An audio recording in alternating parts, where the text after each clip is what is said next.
Hello guys, this side Vineet Rajput. आज का topic है बेबीलोन का सबसे अमीर आदमी का सेकंड टॉपिक है। तो नाउ स्टार्ट करते हैं। टॉपिक है एक इंसान जिसने स्वर्ण की इच्छा की। बेबीलोन का रथ निर्माता बंसीर बहुत परेशान था। अपनी संपत्ति के चारों ओर बनी निचली दीवार पर बैठकर वह अपने घर और अपने वर्कशॉप की ओर देख रहा था, जिसमें एक संपूर्ण रथ तैयार खड़ा था। उसकी पत्नी अक्सर खुले दरबार पर दिखाई दे जाती थी। उसकी नज़रों से पता चलता था कि खाने का थैला खाली था और उसे रथ का काम पूरा करना था। उसे हथौड़ा चलाना था, पॉलिश और पेंट करना था, चमड़े को पहिए की चारों ओर चढ़ाना था और इसे अमीर ग्राहक को देने के लिए तैयार करना था ताकि वे इसे ले सकें। तब भी उसका मोटा और मजबूत शरीर उस दीवार पर बैठा था। उसका धीमा दिमाग एक ऐसी समस्या से जूझ रहा था जिसका जवाब पाना मुश्किल था। यूरोरेक्टस की घाटी पर आग बरसता सूरज उसे परेशान कर रहा था। पसीने की बूंदें उसकी भौं पर आकर उसकी छाती के घने बालों पर टपक रही थीं। उसके घर के आगे राजा के महल को घेरने वाली ऊंची दीवारें थीं। नज़दीक में बेल के मंदिर की रंगीन मीनार थीं जो नीले आसमान में प्रवेश कर रही थीं। ऐसी विशाल सुंदरता के सामने उसका साधारण घर था और वैसे कई लोगों का घर था जो और भी साधारण थे। बेबीलोन ऐसा ही था, विशालता और असाधारण का समावेश, चमकती अमीरी और उदास गरीबी का संगम, जो साथ साथ मिलकर शहर की मजबूत दीवारों के बीच बास कर रहे थे। अगर उसने पीछे देखा होता तो पता चलता कि उसके पीछे अमीरों के शोर मचाते रथ जा रहे थे और आसपास व्यापारी और नंगे पैर चलते भिखारी थे। अमीर लोगों को भी राजा के काम के लिए पानी ढोते गुलामों के लिए रास्ता खाली करना पड़ता था, जो झूलते बगीचों के लिए भारी बकरी के चमड़े में पानी ले जा रहे थे। बंसीर अपनी समस्या में इतना उलझा हुआ था कि उसे व्यस्त शहर का शोर सुनाई नहीं पड़ रहा था। एक परिचित वाद्य यंत्र के तारों से आते संगीत ने उसे मानो नींद से जगाया। वह मुड़ा और उसने अपने सबसे अच्छे दोस्त संगीतज्ञ कोबी के संवेदनशील और मुस्कुराते चेहरे की ओर देखा। मेरे अच्छे दोस्त, भगवान तुम्हें ढेर सारी आज़ादी दे, कोबी ने सलाम करते हुए कहा। लेकिन तब भी ऐसा लगता है कि वे इतने दयालु हैं कि तुम्हें काम करने की ज़रूरत नहीं है। मैं तुम्हारे सौभाग्य में तुम्हारे साथ हूँ और इसे मैं तुम्हारे साथ बांटूंगा भी। कृपया अपने बड़े बटुए से 2 साधारण सिक्के निकालो और मुझे दे दो, जब तक रात में सज्जन पुरुष के यहाँ भोज समाप्त ना हो। तुम उन्हें खाओगे नहीं, क्योंकि वे तुम तक वापस आ जाएंगे।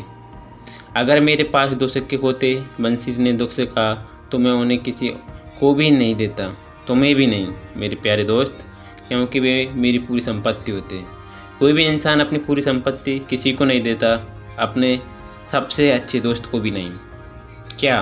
कोबी ने आश्चर्य से कहा। तुम्हारे पर्स में 1 सिक्का भी नहीं है, फिर भी तुम दीवार पर मूर्ति की तरह बैठे हो। तुम रथ का काम पूरा क्यों नहीं करते? अपनी भूख तुम कैसे मिटा पाओगे? यह तुम्हारे जैसा बर्ताव नहीं है दोस्त। तुम्हारी अंतहीन ऊर्जा कहाँ है? क्या तुम्हें कोई चीज़ परेशान कर रही है? क्या भगवान ने तुम्हारे लिए समस्या खड़ी की है? भगवान की दी हुई दिक्कतें ही होनी चाहिए, बंसीर ने स्वीकार किया। यह एक सपने से शुरू हुआ, एक ऐसे बेमतलब के सपने से जिसमें मैंने सोचा कि मैं एक पैसे वाला आदमी हूँ। मेरी बेल्ट से एक भारी बटुआ लटका हुआ था जिसमें सिक्के भरे हुए थे। उसमें सिक्के थे जिन्हें मैं भिखारियों के उधारी से दे रहा था। उसमें चांदी के सिक्के थे जिनमें मैंने अपनी पत्नी और अपने लिए मनचाही चीज़ खरीदने जा रहा था। उसमें सोने के सिक्के थे जो मुझे सुरक्षित भविष्य का एहसास देते थे और चांदी को खर्च करने की हिम्मत देते थे। संतुष्टि का एक एहसास मेरे अंदर था। तुम मुझे एक मेहनतकश दोस्त के रूप में नहीं जानते होते, ना ही मेरी पत्नी मुझे ऐसी जानती। अगर उसका चेहरा झुर्रियों से आज़ाद और खुशी से चमक रहा होता, वह फिर से अपने नए विवाहित जीवन की मुस्कुराती लड़की होती। सच में एक सुंदर सपना था, कवि ने कहा, लेकिन ऐसे खुशनुमा आश्वासों ने तुम्हें दीवार पर बैठी उदास मूर्ति के रूप में कैसे बदल दिया? सच में क्या, क्यों? क्योंकि जब मैं उठा और मैंने देखा कि मेरा पर्स कितना खाली है, विद्रोह की एक भावना मेरे शरीर में दौड़ गई। इस बारे में बात करते हैं क्योंकि जैसा जहाजी कहते हैं, हम दोनों एक ही नाव में सवार हैं। छोटी उम्र में हम पुजारियों के पास ज्ञान पाने गए, बड़े होने पर भी हम अच्छे दोस्त बन रहे। हम अपनी तरह के संतुष्ट लोग रहे हैं। हमें लंबे समय तक काम करके और अपनी आमदनी खर्च करके खुशी मिलती है। हमने पिछले सालों में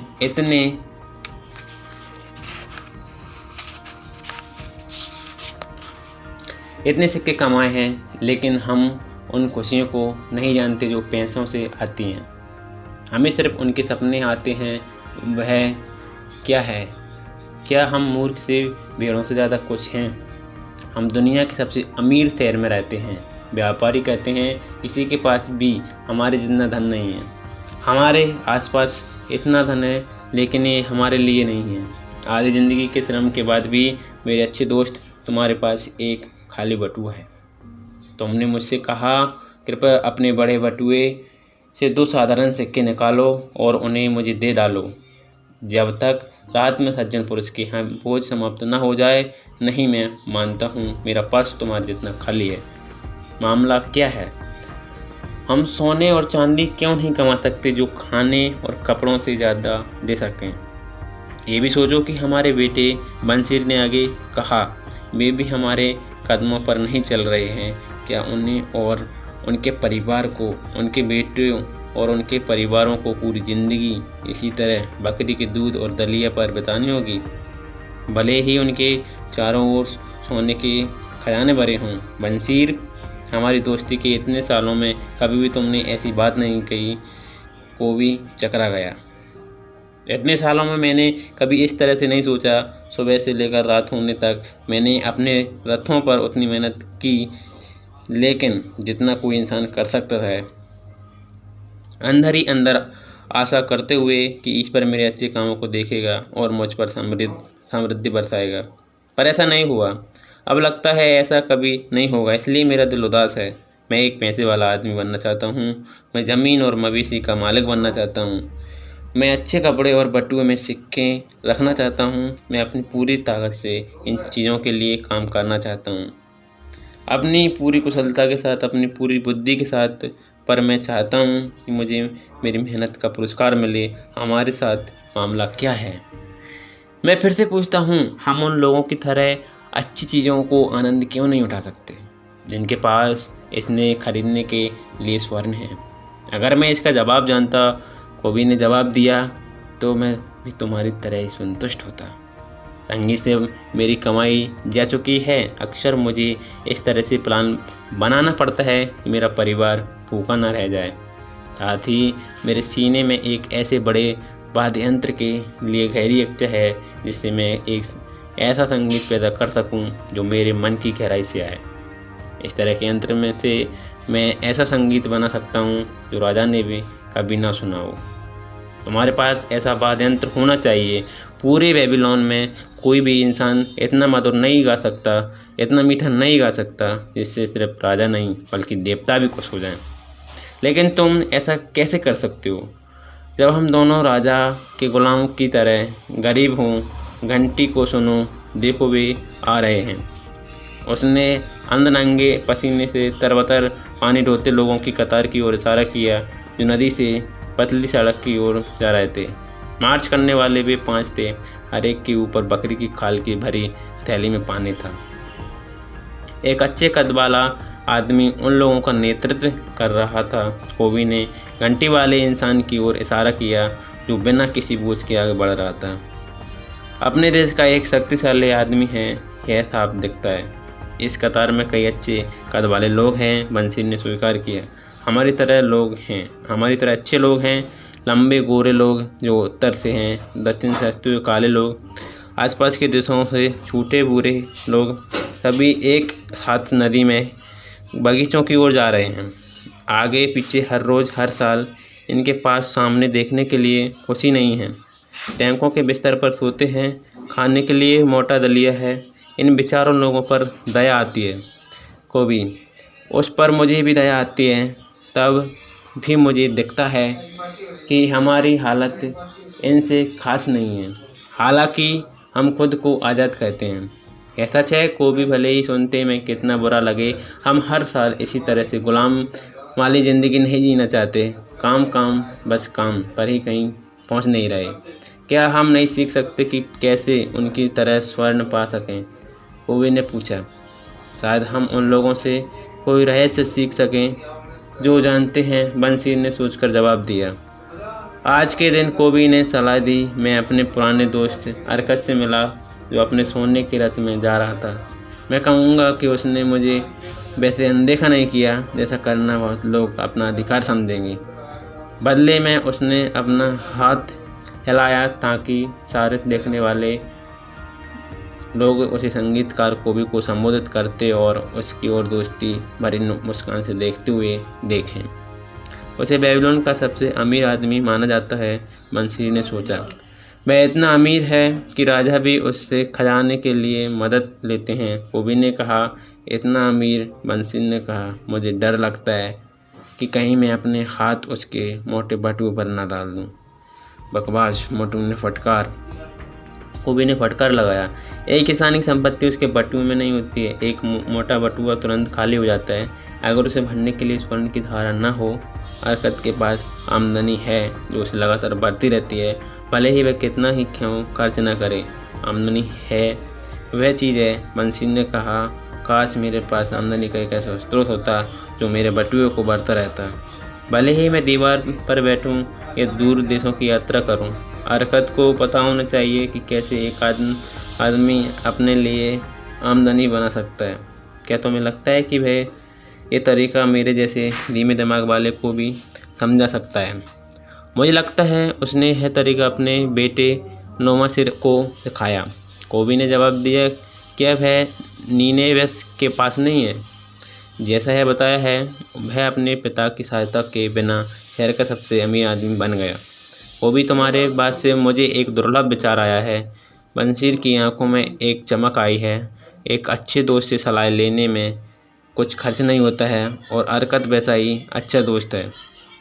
माना कि हमारे बट्टू एक गिद्ध के घोंसले की तरह खाली है, लेकिन हमें इससे परेशान नहीं होना चाहिए।